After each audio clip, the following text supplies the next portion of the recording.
Alright, yeah, and welcome back to some more Magic Duels. This week we're going to be taking a look at a subscriber deck submitted to us by Andrei Jitkov.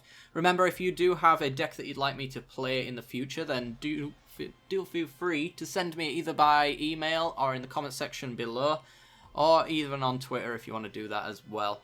I will deck any subscriber deck and then we'll just pick them randomly, is usually how I do it. So, yeah, this week we're going to be taking a look at a Emeria Reanimator deck. That might sound familiar to you. It's actually because it's a rebuild of a deck that I made a long time ago, and it's a pretty sweet one. It was one of my favourite decks of the time, so yeah, I'm very happy to come back and see a nice rebuild of it with all of the cards from the rest of the game. Anyway, without further ado, what is Emeria Reanimator? Well, Reanimator is all about putting big creatures in your graveyard and then pulling them back with things like necromantic summons and putting them onto the battlefield, so we can get 10 mana creatures down on turn 5, essentially, is the hope with necromantic summons. Where Emeria comes into it, though, is Emeria Shepherd. And Emeria Shepherd is a 7 mana creature that has landfall, and it says whenever a land enters the battlefield under your control, you may return target non-land permanent card from the graveyard to your hand. If that land is a plains, you may return that non-land permanent to the battlefield instead. So Emeria Shepherd is a nice little target for returning big creatures as well. So, nice little combo we could do is essentially maybe turn 6, we necromantic summons an Emeria Shepherd onto the battlefield. We play an Evolving Wilds, which allows us to grab any non-land permanent and put it in our hand. Let's say a Noxious Gearhulk that we could cast, for example. And we crack that Evolving Wilds and play a Plains. The Plains triggers Emeria Shepherd again, but that Plains instead puts that non-land permanent onto the battlefield. So suddenly our Necromantic Summons has grabbed us a 4/4 flyer, maybe even a 6/6, and the Plains itself also grabs us an Ulamog. So we can do a lot in the turns 5 and 6, is essentially when we want to be going off. So that's essentially the idea of the deck. Let's go to the beginning. You may notice there's 61 cards in the deck and it hurts me, but I'm going to leave it. I'm going to leave it until the third episode. If you do actually have suggestions for changes that you'd make to the deck, then be sure to leave them in the comment section as well, because we do always do changes on the third video, just based off of things that I want to change and things that maybe you've suggested that we change as well, and see if we can make it a better deck together, which is always fun. Right at the very beginning of the deck, we've got Jace, Vryn's Prodigy, also known as Baby Jace. So for 1 and a blue, we've got a 0/2 legendary creature. He has the ability to tap and draw a card and discard a card, also known as looting. And if there are 5 or more cards in your graveyard, you get to exile Jace and return him to the battlefield transformed under his owner's control. We do have a fair bit of self-mill as well, so this won't take too long. Turn 3, perhaps, what's his name now? Forgot. Pieces of the Puzzle, that's the one. Putting 5 cards into our library. So on turn 3, we can actually flip Jace quite easily, because it doesn't specify what kind of cards are in there. So we can mill the crap out of ourselves on turn 3, flip him around, and then we can use his Planeswalker side to do a lot of things. Speaking of, he's a 5 loyalty Planeswalker. When he flips, he has a +1, which is the way to defend himself. Not very well, but it is a thing that he can do. Up to 1 target creature gets -2, -0 until the end of the turn, so it can lock down a small creature, for example. If there's a Sylvan Advocate, it can slow it down until he gets to the mana cost that he needs to. But yeah, a lot of 2-power creatures are just shot off by Jace. The main reason you want to be using him, though, is for the -3 ability, so you only want to be taking up so you can -3 over and over again. Only if you can protect him as well. But the -3 is very important to this deck. You may cast target instant and sorcery from your graveyard this turn. If you would be cast from your graveyard, exile it instead. So it gives all of the cards in our graveyard flashback, essentially, or instants and sorceries. That means we can access our removal spells again. It means we can access card draw. We can also grab back more Reanimator, that kind of thing. So it allows us to double down on cards that we may have milled or used already, which is pretty sweet. He has a -9 ability. It's probably not going to happen, though, because, as I said, we do go off turn 5 or 6, and there's no way in hell he's getting up to -9 in that time. If he does, though, it's kind of interesting, to be fair. You get an emblem with, whenever you cast a spell, target opponent puts the top 5 cards of his or her library into his or her graveyard. So, we essentially turn all of our spells into mill spells for our opponent, and we can mill them out that way. As I said, it's not really that useful because we do have a lot of expensive cards, so we're not going to be doing many spell castings in a single turn, so it's going to be a very slow grind to victory, but it is an alternative win condition in the very 1% rare matches that you end up actually ultimating Jace. You could possibly pull that off and it'd be quite fun. We then have Islay, Eternal Pilgrim. So for a white and a black, we have a 2/3 legendary creature with Death Touch. The first ability is one of the useful ones. The main reason to use her is to be able to sacrifice another creature and gain life equal to the sacrificed creature's toughness.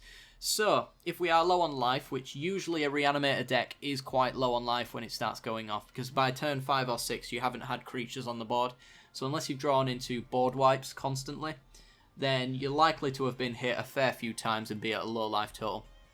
Islay allows us to undo that later on in the game. Also allows us to dodge exile spells for some of our creatures as well.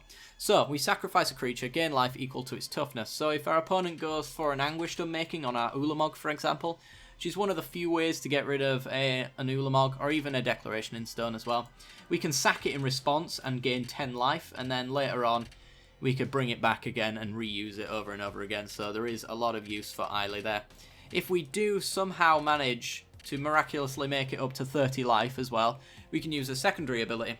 So for one, a white and a black, sacrifice another creature, same again as the first ability. However, instead of gaining life, we exile target non-land permanent, activate this only if you have at least 10 or more life than your starting life total. So suddenly all of our creature sacrifices can be removal spells. So if they have an Ulamog of their own, for example, we could sack ours in response, go up to 30 if we made it that far, and get rid of their Ulamog, reanimate ours later. So Islay's really useful.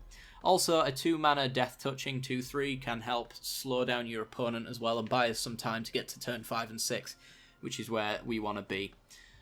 We then have Grasp of Darkness, only a single copy because it is double black, so it's kind of hard to pull off sometimes, but an instant speed, target creature gets -4/-4 until the end of the turn. Kills a lot of creatures in the format as well, so your Kalatas, your Sylvan Advocates, things like that, can get rid of them quite early on. So if our opponent does have something that we really want to get rid of, maybe even a baby Planeswalker as well, we can get rid of that. Indestructibility, that does destroy it as well, but there aren't too many indestructible creatures. There are Yahenni, I believe, can make himself indestructible. This is another way to get rid of him, although I think he only gets counters if our creatures die, so that's not likely to happen too often. But Grasp of Darkness is a way to get rid of indestructible creatures and early game threats as well. Declaration in Stone. So for 1 and a white sorcery speed, exile target creature and all other creatures its controller controls with the same name as that creature. That player investigates for each non-token creature exiled this way. Declaration in Stone. Oh god. Excuse me. Declaration in Stone is a pretty good board wipe against token strategies. So servos, Thopters, the humans that come out occasionally as well. Declaration in Stone can wipe all of them off the board for no value to them for 2 mana for us, so that's quite good. Also, Declaration in Stone destroys indestructible creatures, as I mentioned, like Yahenni, and even Ulamogs as well. So for 2 mana we can get rid of an Ulamog and only give our opponent a clue token. So it's really useful that way as well. We've got a lot of utility cards. We're not really going heavy in on any particular removal spell, but we've got a fair few for each situation we might find ourselves in. Next we have Prized Amalgam. So for 1, a blue and a black, we have a 3/3 creature zombie. Whenever a creature enters the battlefield, if it entered from your graveyard or you cast it from your graveyard, return Prized Amalgam from your graveyard to the battlefield, tapped at the beginning of the next end step. So this works really well with our Reanimator synergies. So if turn 5 we end up using Necromantic Summons on a Noxious Gearhulk, for example, and kill our opponent's creature, on the end step, every single Prized Amalgam in our graveyard will then come to the battlefield, so that's an extra 3 power and toughness on the board, just for reanimating a creature. And if they do get rid of it, we can just reanimate another creature again, bring the Prized Amalgams back. So they're a constant threat that's really annoying for our opponent, and only Exile's going to get rid of this amazing feature that we have. We then have Olivia, mobilized for war. I did use her in my previous Emeria Reanimator deck for good reason. So for 1, a black and a red, a 3/3 flying legendary creature. Whenever another creature enters the battlefield under your control, you may discard a card. If you do, put a 1/1 counter on that creature. It gains haste until the end of the turn, and it becomes a vampire in addition to its other types. So, Olivia, Mobilized for War, goes really well with Ever After. Ever After says that you return 2 creature cards from your graveyard to the battlefield. So if we return ourselves an Olivia and maybe an Ulamog at the same time, what we can do is discard a card, which might be another creature for reanimating later. And if we do, then I stick a counter on Ulamog and he gains haste the turn he comes out. So on turn 6 we could have an 11/11 haster, exiling 20 cards off the top of our opponent's library, which I think is pretty sweet. You can also combo that with pretty much any other creature in the graveyard as well, so an Omnath, a Gaia's Revenge, that kind of thing. It's not targeting the Gaia's Revenge, so there's no problems there whatsoever. Next we have Oath of Jace, so for 2 and a blue, legendary enchantment. When Oath of Jace enters the battlefield, draw 3 cards and discard 2 cards. At the beginning of your upkeep, scry X, where X is the number of Planeswalkers you control. We mostly, 9 times out of 10, want Oath of Jace for the first ability. To draw 3 and discard 2 is pretty sweet. It allows us to draw into big threats and removal spells and reanimator spells and discard our big threats so that we can use our reanimator on them. So getting a combustible Gear Hulk into the graveyard for turn 5 is pretty sweet. Also allows us to find our lands as well. You may notice that we've got a fair few colours in here. We are primarily an Esper deck, but we do have most of the colours to cast everything in the deck. So later on in the game, every single creature really doesn't have to go into the graveyard before we can cast it, so there's a lot of use there as well.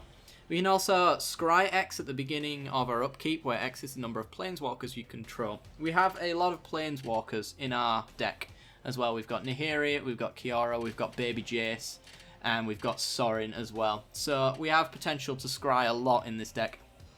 Should be noted, Emeria Shepherd with a Plains can grab a Planeswalker from the graveyard. So if we discard a Sorin, for example, play an Emeria Shepherd reanimated, play a Plains, we can get Sorin back for just playing a land, that kind of thing, which will turn on our Oath of Jace. Turn on our Oath of Jace and then make a lot of value there. Next we have Anguished Unmaking, probably one of the better removal spells in the format. So for 1, a white and a black, instant speed, exile target non-land permanent, you lose 3 life. One of the only downsides is we lose 3 life. It can become a little bit tricky in this deck because we do go down to low life totals. But if we're doing this early on in the game anyway, we should be completely aware of what life total we should go down to. So hopefully it won't be too much of an issue in the deck. But the upsides of it are that it gets rid of Planeswalkers, which we really don't have a way of removing outside of combat damage, other than Anguished Unmaking, of course. So we get to exile Planeswalkers. We can exile Ulamog and any other indestructible creatures as well. Pretty much any threat that we can think of if they're playing Sphinx's Tutelage, which can both be a benefit and a detriment to our deck against mill. Because although it can mill big creatures into our graveyard, it can also mill all of our reanimators. So it's kind of down to the luck of the draw against mill. But mill can sometimes get itself killed doing this to reanimator. Of course it has to do it, but at the same time, you know, there are good and bad matchups in that sense. But Anguished Unmaking allows us to remove pretty much any threat that our opponent can put down onto the field, so that's nice. Next we have Pieces of the Puzzle. So for 2 and a blue, this card is one that I played around with a lot back when it came out because it's one of my favourites. Reveal the top 5 cards of your library, put 2 instant and sorcery cards from among them into your hand and the rest into your graveyard. So we get to start searching for our reanimator spells, and the rest of the cards that we don't take go into the graveyard, which could be big creatures, which we don't really want to grab for the most part anyway. We kind of want them in the graveyard, so to be able to mill 5 cards, get maybe 3 creatures, 2 reanimator spells is the ideal thing. It also allows us to find our board wipes and things like that. Unfortunately, it does mill lands, which can hurt the deck in the long run, but we have a lot of lands anyway. We're running 24, so we should be fine. And we have Brilliant Spectrum as well, which is kind of the same situation, except for this one allows us to choose what goes into the yard. a little bit more. So for 3 and a blue, sorcery speed, converge, draw X cards, where X is the number of colours spent to cast Brilliant Spectrum. Then discard 2 cards. So with Brilliant Spectrum, we can actually get 4 colours into play because we do have Plains, Island, Swamp, Mountain, and we have that in our basics as well. We even have forests in our Canopy Vistas as well. So we can draw 4 and discard 2 with this, which is really nice for 4 mana. And the discarding is actually a benefit to us 9 times out of 10, so there's really no downside to using this card for the most part. We then have Languish, only one of these, but it is quite good when it crops up. So for 2 and 2 black, sorcery speed, all creatures get -4/-4 until the end of the turn. So it's a great little board wipe for us. It can get rid of indestructible creatures, kills most creatures in the format as well, with the 4 toughness going down. And indestructibility stands no chance from Languish. So yeah, this is really good for stabilising later on in the game if we're having a bit of trouble. Maybe they're going a bit too wide, and maybe they've overcommitted as well, and we can punish them for that by wiping away their board. It's pretty sweet. We then have Nihiri the Harbinger. So for 2, a red and a white, we've got a 4 loyalty Planeswalker. +2 ability says you may discard a card. If you do, draw a card. So yet again, we can discard maybe lands if we're flooding out, or we could discard creatures, which is pretty much the ideal situation there. And that allows us to tick up quite quickly to our ultimate as well, if we can keep her safe that way. She also has a -2 ability as well to exile target enchantment, tapped artifact, or tapped creature. So we can get rid of an Ulamog if it just swung in. We can get rid of Sphinx's Tutelage, tapped artifacts as well if they're using Dynavolt Tower, that kind of thing. We can get rid of most things that we want to remove on their board. So it's really nice. Some are going to be situational, of course, because we have to wait for them to tap out in certain situations. But having this -2 ability always available is really nice. What we want to be doing, though, is looting constantly. And we want to be doing that because a -8 ability is very useful to us. You get to search your library for an artifact or creature card, put it onto the battlefield, and shuffle your library. It gains haste, and then you return it to your hand at the beginning of next end step. And if we haven't destroyed Nihiri with the ultimate, we can discard it and maybe reanimate it later on. So the -8 allows us to go for an artifact or a creature. So we can go and grab ourselves an Ulamog and give it haste, swing in. We could grab ourselves an Emeria Shepherd, play a Plains, and get whatever's in our graveyard. So yet again, we could grab the Ulamog, which in the Emeria Shepherd's case will stay on the battlefield even after Nihiri's ability resolves. So that would be nice. Lots to do with the ultimate, but for the most part, she's here for looting, and she does it well. Next, we've got Kiora, Master of the Depths. So for 2, a green and a blue, we've got a 4 loyalty Planeswalker. It's 2 good uses for Kiora, and the third one is less likely to happen, but it's useful if it happens anyway. So we have a +1 ability. You get to untap 1 target creature and up to 1 target land. That allows us to ramp most of all and protect Kiora if we've got a creature down on the battlefield as well. So it adds an extra land, essentially, an extra mana per turn with her +1 ability. Her -2 ability is the main use for her, though. Reveal the top 4 cards of your library. You may put a creature card or a land card from among them into your hand and the rest into your graveyard. So more self-mill for the deck.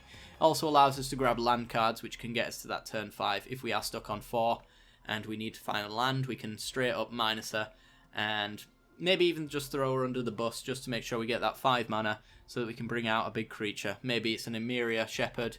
We play a Plains, we get Kiora back anyway, that kind of thing. Her -8 ability for the ultimate is you get an emblem, which says whenever a creature enters the battlefield under your control, you may have it fight target creature. Then put 3 8/8 blue octopus creature tokens onto the battlefield. So that's a lot of damage to be putting on the battlefield, plus the ability to fight creatures as well. Each of these 8/8s fights as well because it does enter the battlefield. It may enter after the emblem, but when they enter the battlefield, you get to fight. So 3 creatures get wiped off the board for the most part. It's most likely to be the case, which might clear the board for these 3 8/8s to swing in. Also, any creature that we reanimate from that point forward is also a removal spell in a sense, unless it's indestructible or just out of range for some reason. We can have it fight whatever we want, which is pretty sweet.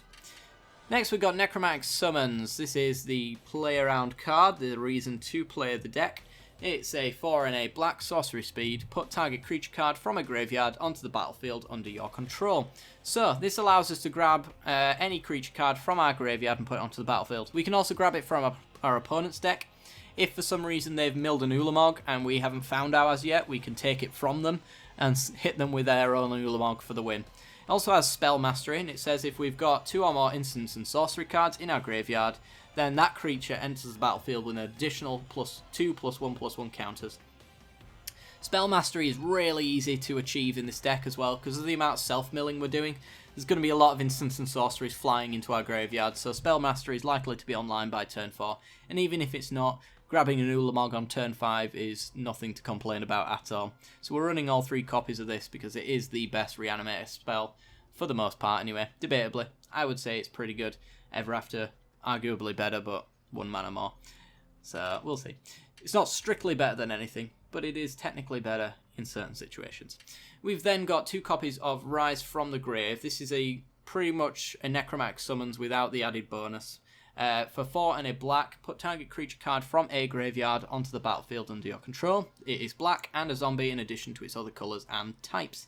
So, yet again, we can grab creatures from our graveyard, grab creatures from our opponent's graveyard, and use them against them. It doesn't have the Spell Mastery, so there's no counters involved, but these are just extra Reanimator spells for us, just to make up the consistency, because you always want to have a Reanimator spell at some point, so Rise from the Grave really helps us do that. We then have Noxious Gearhulk, so for 4 and 2 black, artifact creature, 5/4 with Menace. When Noxious Gearhulk enters the battlefield, you may destroy another target creature. If a creature is destroyed this way, you gain life equal to its toughness. So we can kill our opponent's big creatures and gain loads of life, which maybe helps us stabilise on turn 5 if our opponent's been swinging in with a lot of stuff. And the Menace as well makes it very difficult to block. It means it has to be blocked by 2 or more creatures. So that 4 toughness isn't really too bad. As long as our opponent's got 1 creature on the board, they can't block, essentially. So that's a 4-turn clock on turn 5, which isn't too bad. It's not too great, but the removal spell and the life gain is super awesome. Maybe we can sack this with Eiley and do it over and over again if we really need the life. Next we've got Combustible Gearhulk. I've been meaning to play this in a Reanimator deck, so I'm very excited to see what it does. It's set up to do a lot, let's just say that. So for 4 and 2 red, we've got a 6/6 first striking artifact creature. When Combustible Gearhulk enters the battlefield, target opponent may have you draw 3 cards. If they don't want us to draw 3 cards, then we mill those 3, and Combustible Gearhulk deals damage to that player equal to the converted total mana cost of those cards. So ideal situation, our opponent refuses to let us draw those 3 cards, and instead they mill them. What they end up milling could be an Ulamog, an Omnath, and a Plated Crusher, which is likely going to just kill them on the spot if they do that. So, Combustible Gearhulk's likely going to be drawing us 3 cards if our opponent dares to put them into the graveyard, then they're risking losing the game on the spot, which is pretty sweet. And yet again, with Eiley, we could sack this and do it over and over again and keep drawing cards, which would be nice. But a 6/6 first striker on turn 5 as well is also pretty sweet, and we'll get through most of the stuff they've got. Uvenwald Hydra. I'm not too certain about this card right now, but I can see why it's here nonetheless. So for 4 and 2 green, it's an XX creature with reach, and its power and toughness are equal to the number of lands you control. And when it enters the battlefield, you may search your library for a land card and put it onto the battlefield tapped, and shuffle your library. So it's likely to be a 6 mana creature, bare minimum essentially, because we have to get it out on turn 5, and turn 5 it will grab as a land. Which, if we have an Emeria Shepherd onto the field, we can grab a Plains, or at least a land that has white mana in it, and that'll allow us to get our creatures back from our graveyard and start chaining reanimations, which is pretty sweet. That's why Uvenwald Hydra is here, I believe. And it can also get stupidly big as well, with reach, so it's going to be very useful later on in the game and help us stabilise. We then have Ever After, so for 4 and 2 black, sorcery speed, return up to 2 target creature cards from your graveyard to the battlefield. Each of those creatures is a black zombie in addition to its other types, and then we put Ever After on the bottom of our owner's library, in the bottom of our library essentially. So Ever After grabs us 2 creatures. We could grab an Emeria Shepherd and an Ulamog, play a Plains and get another creature out. We could play an Ulamog and a Olivia, give Ulamog haste and swing in for 11 and exile 20 cards. All of that can be done on turn 6, so there is a lot of things to be doing with that. And as I mentioned, if we get Emeria Shepherd back as well, we could play Plains and even get a Planeswalker in the process. So there's a stupid amount of value forever after. It also goes right back into our library as well, so if we shuffle our library again with Evolving Wilds, there's a good chance that we see the same card again. So we've got...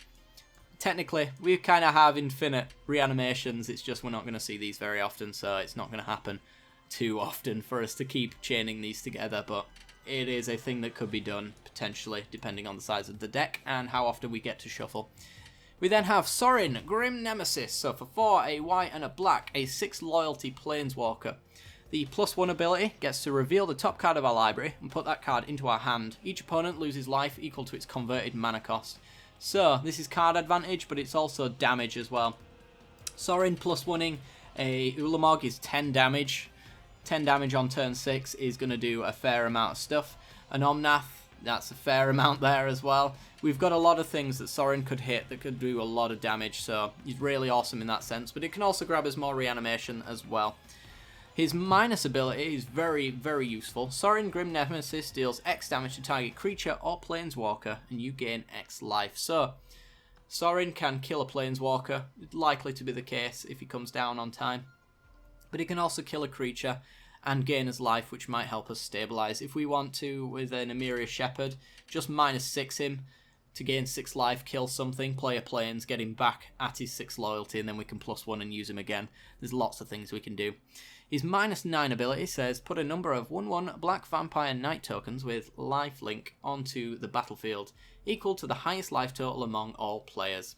Which, it's not very useful. It's likely to be our opponent maybe, though. If we haven't been swinging in, then they're probably on 20 life or more.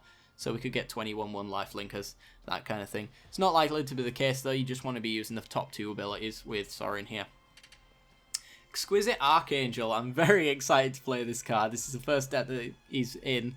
First deck that he might be useful in as well. So for 5 and 2 white, we've got a 5/5 Flying Angel. If you would lose the game, instead exile Exquisite Archangel and your life total becomes equal to your starting life total. So as I mentioned, we're not really doing anything turns 1 to 4, so we're likely to be getting beaten down by our opponent's creature spells. An Exquisite Archangel is an interesting one, although it can get hit by removal. If our opponent doesn't have any on the board, then we've essentially gained 20 life with an Archangel. So if we would lose, then we just reset our life total. What we could do as well, we could, if we're at a low life total, we've got an Omnath or something like that, we could sacrifice our Omnath, kill ourselves, and then Exquisite Archangel will reset our life total. It's an interesting thing to do. I wouldn't advise it, but there are obviously situations where that might be the best play, and it's certainly an interesting one at the very least. So that's things that we can do. But Exquisite Archangel does help with the low life totals that we find ourselves at, and if our opponent tries to remove it, then maybe we have an Eily on the battlefield to sacrifice it and gain 5 life anyway, so we can do that. Lots of things to do in this deck. Emeria Shepherd, we've gone across this, 7 mana for a 4/4 that can get things back from our graveyard. We then have Gaia's Revenge, a control player's worst nightmare, and also can just end games by himself. So for 5 and 2 green, we've got an 8/5 with haste, and it cannot be countered. So if we do have the mana, we can cast this and our opponent can't get rid of it, and it hastes in for 8 damage, which could close out the game just by itself. I love Gaia's Revenge. However, the reason why he's so horrible is that Gaia's Revenge cannot be the target of non-green spells or abilities from non-green sources. He cannot be targeted by an Ulamog. He cannot be targeted by any removal other than green spells. So the only way this guy's getting removed from the board is either by green fight cards or through combat damage, either by a certain amount of blocks, which probably works out in our favour anyway, or if our opponent uses a pump spell, which yet again is a 2/1 for Gaia's Revenge. And all we have to do is reanimate Gaia's Revenge the turn after, and we're good to go. If our opponent's board is clear as well, and turn 5 we Necromantic summons it with Spell Mastery, that's actually 10 damage, and it's a 2-turn clock as well. Swinging in for 10 over 2 turns that cannot be removed just means that your opponent's on the back foot and constantly throwing chump blockers in the way. So Gaia's Revenge is stupidly good. However, we have his hexproof alternative. So for 4 and 3 green, a 7/6 trampling hexproof Plated Crusher. It's essentially the Gaia's Revenge version of a trampling hexproof. So we can actually push through damage with the trample. That's the one downside of Gaia's Revenge. It doesn't have trample, and we don't really have a way of doing that either. But Plated Crusher can't be targeted because of the hexproof, and it also has trample. And a 7/6 is nothing to turn your nose up at either. With Spell Mastery, it's going to be even more as well. And we can just trample over our opponent's creatures, so even chump blocking won't work against a Plated Crusher. It's pretty sweet. We then have Omnath, Locus of Rage. So for 3, 2 red and 2 green, a 5/5 legendary creature with landfall. It says whenever a land enters the battlefield under your control, put a 5/5 red and green elemental creature token onto the battlefield. So this is a 5/5 that makes 5/5s. When Omnath, Locus of Rage, or another elemental you control dies, Omnath deals 3 damage to target creature or player. So even through a board wipe, we're dealing a fair amount of damage as well to our opponent. We can sack those elementals with Eiley as well, gain 5 and deal 3 damage to our opponent's creatures or to their face. There's lots of things we can do with that. Omnath as well with Landfall means that and Evolving Wilds will get us 2 5/5s. And with an Emeria Shepherd on the battlefield, that the Evolving Wilds with these 2 on the field, maybe with an Ever After, something like that, means that the Evolving Wilds grabs us back a non-land permanent to our hand that maybe we can cast. Might be a Sorin, or something like that. We sack it, and we get a Plains. Emeria Shepherd could bring back an Ulamog, and that gets us another 5/5 as well. So then we'd have a 4/4, 3 5/5s, and a 10/10 on turn 6, pretty much. There's a lot of things. Oh, actually, it'd be turn 7, but you can see what damage it could deal if you've got the right combo set up. Finally, we've mentioned him a few times, Ulamog the Ceaseless Hunger. So for 10 mana, we've got a 10/10 legendary creature. Whenever you cast Ulamog the Ceaseless Hunger, exile 2 target permanents. Not likely to happen, but it is useful and it is doable as well, depending on how long the game goes. As I mentioned, we don't really do anything till turn 5 or 6, so it's not out of the question that the game goes to turn 10 and we just straight up cast Ulamog. So we can exile 2 permanents. We could take our opponent off a specific colour and take 2 Planeswalkers off the board. We could wipe their creatures away, that kind of thing. He's also indestructible, which makes him very hard to get rid of, and there's very few cards in the format that can get rid of him, mostly exile. And if we have an Eiley on the battlefield, we can sack in response, which means that we can reanimate him later, which means our opponent has to find another exile spell to remove him. So he's kind of really difficult to get rid of in this deck if we can get him out on turn 5.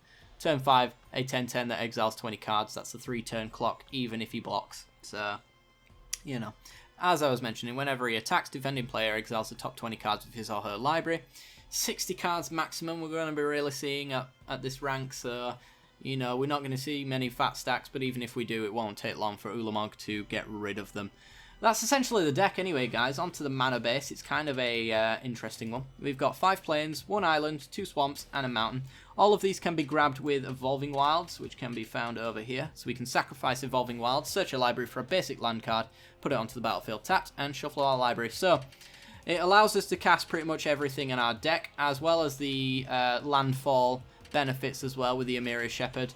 Evolving Wilds gets us 2 triggers into a plains, which gets 1 into hand, 1 onto the battlefield. That is non-land permanents that I'm speaking of, anyway. So, fair few basics. We've then got a single Smouldering Marsh. That is a black and red land that says it enters the battlefield tapped unless you control 2 or more basic lands. We've got a fair few, so it's likely to happen.